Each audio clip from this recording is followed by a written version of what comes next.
बहुत जल्दी श्री कृष्ण की प्राप्ति कराने में समर्थ है श्री तुलसी महारानी जी।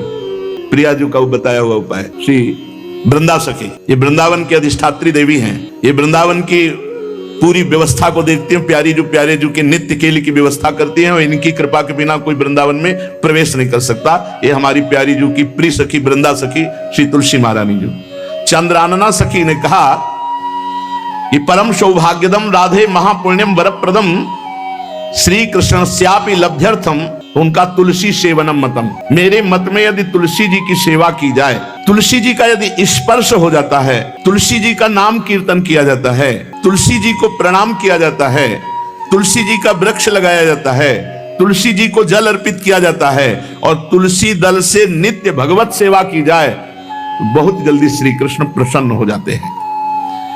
प्रतिदिन जो तुलसी जी की भक्ति करता है, तुलसी का पौधा रोप करके तुलसी जी का सिंचन करना, तुलसी जी को तिलक लगाना, तुलसी जी को माला पहनाना, तुलसी जी की परिक्रमा करना, तुलसी जी को प्रणाम करना, वो कोटि सहस्त्र युगों तक ऐसा महान सुकृत होता है कि भगवान श्री कृष्ण के नित्य समीप रहता है जो तुलसी जी की सेवा करता है। जब तक मनुष्य की लगाई हुई तुलसी की शाखा प्रशाखा बीज पुष्प सुंदर दल से तुलसी जी सुशोभित होती है, तब तक हजारों कल्पों में श्री हरिधाम में रहते हुए उसका कभी पुण्य नष्ट नहीं होता। जैसे एक दिन तो 1000 कल्प, 2 दिन 2000 कल्प, वो भगवान के नित्य धाम में महान सुकृत के बल से भगवत धाम में रहेगा जो तुलसी जी का पक्का मान लीजिए। जब स्वयंसी में थे तो तुलसी जी रोपण करके तुलसी जी का एक वन लगाया था और रोज नवीन नवीन मंजरी तुलसी दल लेकर प्रभु के चरणों में, कहीं न कहीं तुलसी जी की कृपा हुई। वृंदावन, ये वृंदा अधिष्ठात्री देवी वृंदावन की है, इनकी कृपा के बिना। हे चंद्रादने, संपूर्ण पत्रों और पुष्पों को जो उतार करके सम्मान पूर्वक पहले प्रार्थना करनी चाहिए। हे वृंदा देवी, हे तुलसी जी, भगवान श्री हरि की पूजा के लिए या प्रियाजू की पूजा के लिए हम आपके कुछ मंजरी कुछ दल लेकर के सेवा करना चाहते हैं, आप कृपा करके मुझे दीजिए, और फिर उतार लें। ऐसे नोचना नहीं, बहुत सम्मान से बहुत प्यार से, तो तुलसी जी प्रसन्न होते हैं। जो मनुष्य तुलसी दल से श्री हरि की पूजा करता है, कोई भी पाप उसका स्पर्श नहीं कर सकता। पूर्व में किया हुआ कोई भी पाप उसको दंड नहीं मिलेगा जो तुलसी जी की आराधना नित्य करता है। अब इतना जल भी ना चढ़ा दे, माल पुण्य हो जाए और तुलसी जी अंतर ध्यान अनुकूल जल, जैसे मान लो गमले पे हैं तो इतना बड़ा तांबे का रोज उससे चढ़, अब भर के लोटा चढ़ा दोगे 2-4 दिन में अंतर ध्यान हो जाएंगे तुलसी जी। बहुत विवेक से जरूरत है, मतलब भारी पुण्य होगा। अब इतना बड़ा लोटा रोज जल चढ़ाओगे तो 2-4 दिन में पीली होके अंतर ध्यान हो जाएंगे। इतना जल, अनुकूल जल चाहिए। एक तांबे का छोटा सा लिया, ऐसे रोज डालो, उसमें कोई फर्क नहीं, और गमला उठाकर धूप में विराजमान करो। सेवा का मतलब क्या है? जो तुलसी जी को जल अर्पित करके तुलसी जी की सेवा करता है, हरि चिंतन करता, कभी कोई पाप उसका स्पर्श नहीं कर सकता। 100 भार सोना, 400 भार चांदी का जो दान करने का फल होता है, वो एक तुलसी दल उतार, जो अपने द्वारा लगाई हुई तुलसी दल, वो हरि के चरणों में अर्पित करो। ये 100 भार सोना और चांदी बराबरी नहीं हो सकती। कितना महत्व है। जो रोज तुलसी दल चयन कर, द्वादशी को ना चयन करे, द्वादशी को मतलब बहुत बड़ा अपराध लगता है तुलसी दल का, इस मतलब तुलसी के वृक्ष का भी स्पर्श न करे। प्रणाम नमस्कार दूर से, एक भी दल नहीं टूटना चाहिए। द्वादशी को ऐसा हमने महापुरुषों से सुना है कि मंजरी और पत्र उतारना ये ठीक नहीं, बिल्कुल नहीं ठीक है। ब्रह्म हत्या का फल लगता है, अगर जो पाप लगता है अगर कोई द्वादशी को तुलसी चयन, बहुत सावधानी से। जिसके घर में तुलसी का बगीचा होता है, कई पौधे होते हैं, उसको कहीं तीर्थ जाने की जरूरत नहीं, उसका घर तीर्थ है जिसके घर में तुलसी के पौधे हैं। और यमराज कभी उस घर में किसी भी मरने वाले को लेने नहीं आएंगे। जिसके घर में तुलसी, लगा लो भैया तुलसी लगा लो घर में, काहे कोई यमराज को आने दोगे? सबके घर में तुलसी। कितना सुंदर पहले था, घर में आंगन होते थे, आंगन में एक बहुत बड़ा, और फिर उसमें तुलसी जी, और फिर उसमें 2-4 नर्मदेश्वर शालिग्राम ऐसे, और फिर घर का हर व्यक्ति जल चढ़ाना, प्रणाम करना, नमस्कार करना, 4 पर। कितनी पवित्र पद्धतियां हमारी थी।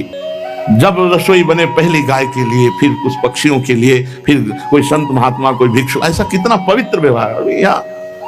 यहाँ जैसे हमने देखा है, ये रसोई बन रही ना तो धुआं नहीं खत्म होने पाता, वो ही सब अपवित्र किए हुए हैं, राक्षसी बुद्धि आती चली जा रही। तुलसी जी, ये भागवती को वस्तु है। हमें लगता है बालकनी तो होती है, बढ़िया बालकनी में एक ऐसा उठाने धरने वाला स्टैंड लोहे का रखो कि तुलसी जी को विराजमान कर दो। जिसके घर में तुलसी जी विराजमान होती है उसके घर में यमराज कभी नहीं जाते।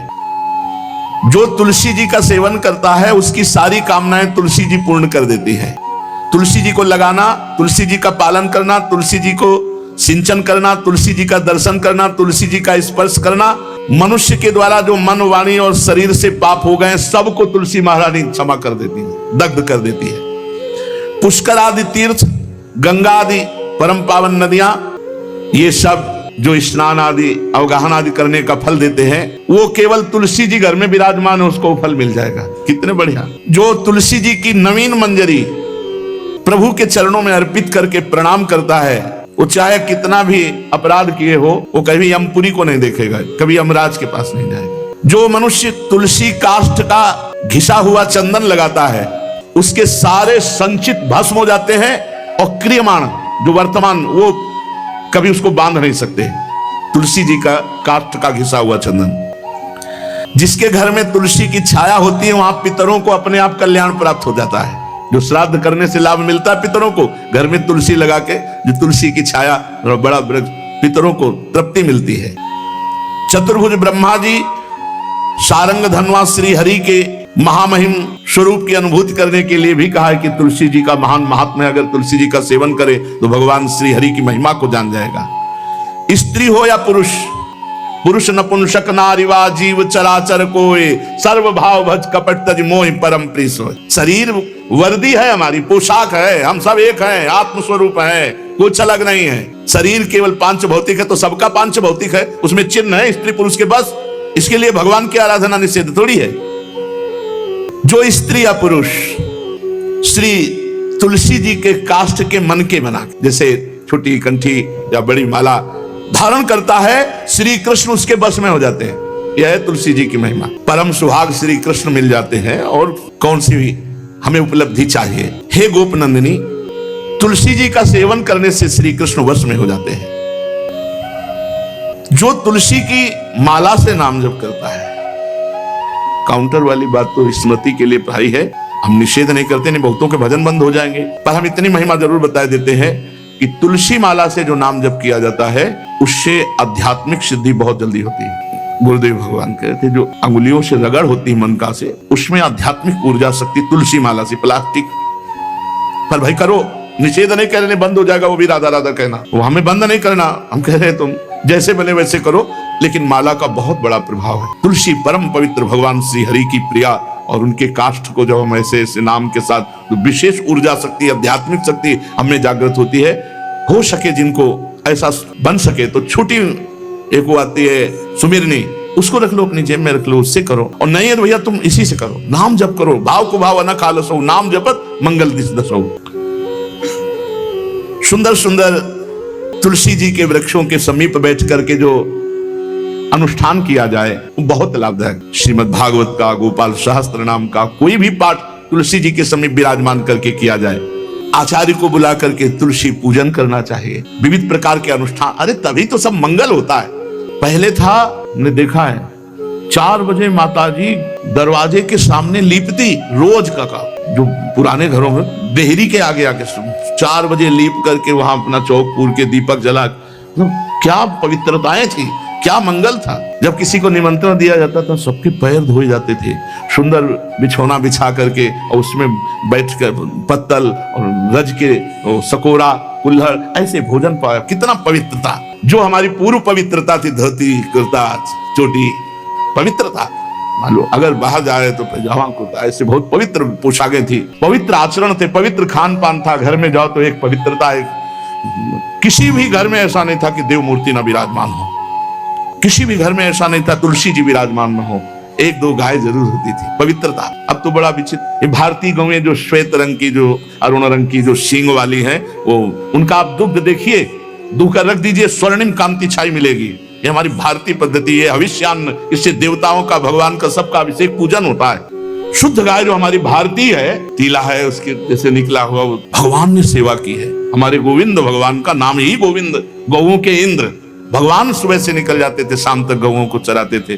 बड़ा असत्य और सत्य का विवेक होने पर साधक को संसार की तरफ से वैराग्य होने लगता है और उसका भजन पुष्ट होने लगता है। और जहां भजन पुष्ट हुआ तो नित्य निरंतर अपने चित्त में भगवान वासुदेव को देखने लगता। चित्त के अधिष्ठात्र देवता भगवान श्री कृष्ण है, वासुदेव।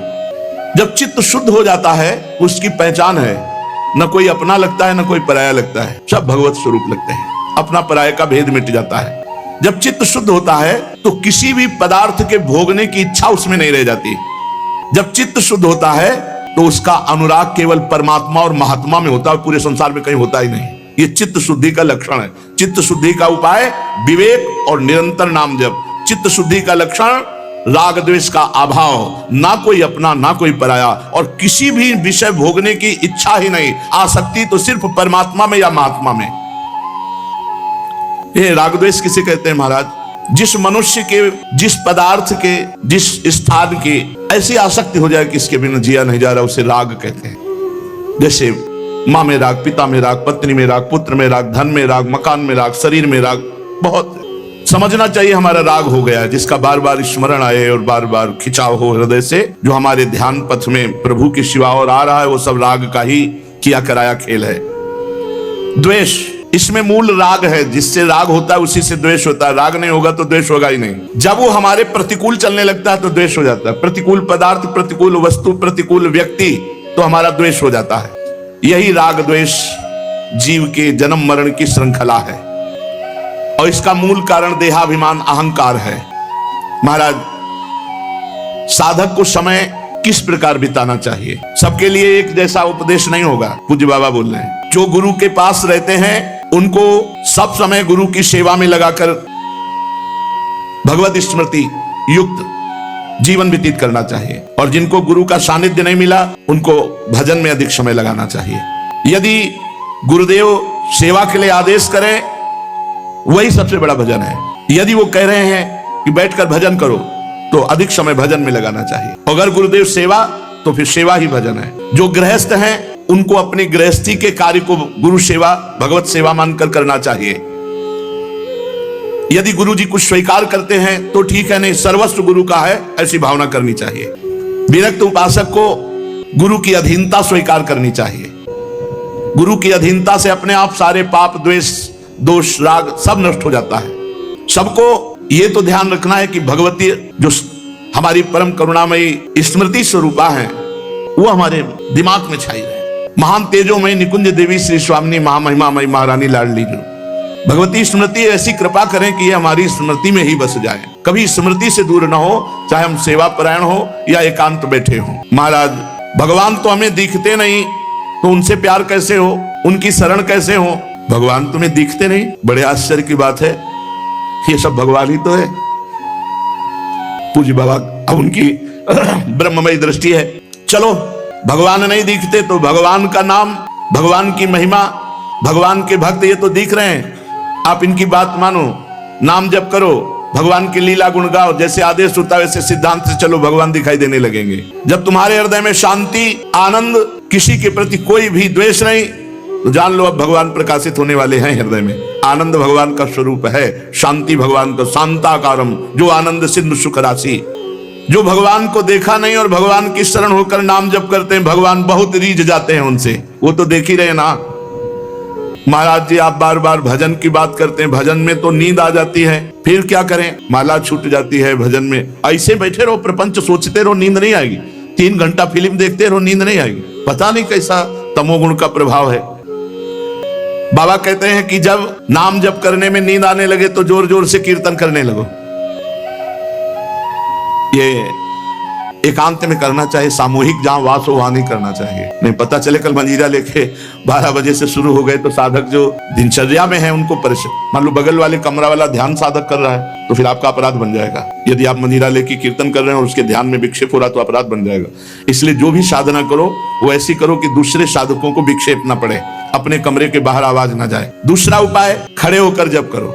ये बहुत बढ़िया उपाय है। इस नींद रूपी दुश्मन से लड़ो।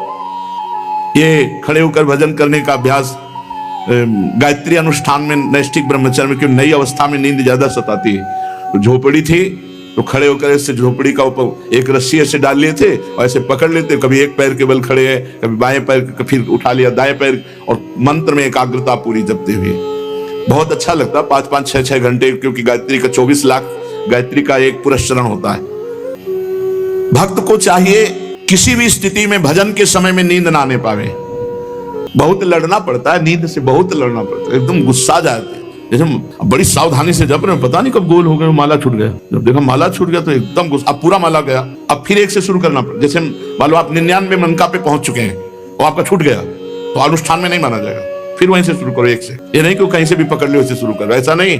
जब अनुष्ठान किया जाता है तो अगर जितने पे छूटा, अब ये काउंटर दिखाने से थोड़ी चलो, काउंटर आज चला है काउंटर में क्या है कि जितना करो उतना छोड़ दो। हमने गुरुदेव भगवान से, ये तो अभी कुछ समय से चला है, ये तो दिखाई नहीं दिया, पहले कभी दिखाई नहीं दिया, अब तो नई रचना है। नहीं तो छोटा माला वो हाँ सुमेरनी जिसे और बड़ा माला, ये दो ही थे चलाने के लिए। अब ये काउंटर भगवान की कलयुग महाराज की कृपा से आ गया है कि चलो माला नहीं तो इसको अपना, माला से लोगों को शर्म भी लगती है, पूरा माला डाले ऐसे बोले भगत बनता, इसमें अंगूठी की तरह पहने अपना। बढ़िया है, बढ़िया है, बहुत बढ़िया है।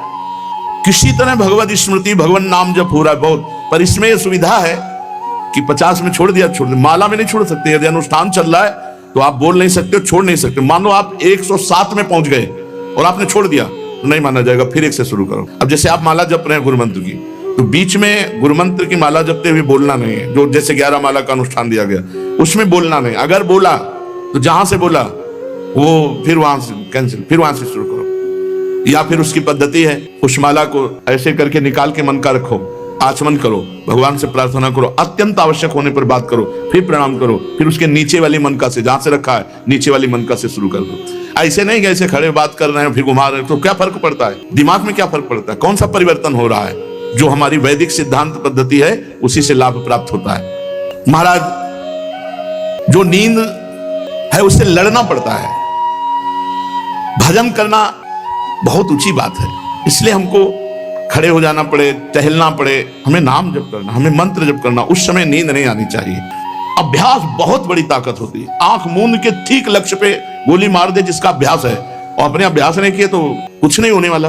अभ्यास योग युक्तेन चेतसा नान्यगामिना, आज भी वही दिनचर्या है जो बाल्यावस्था से गुरुजनों ने सिखाई थी, वैसी दिनचर्या।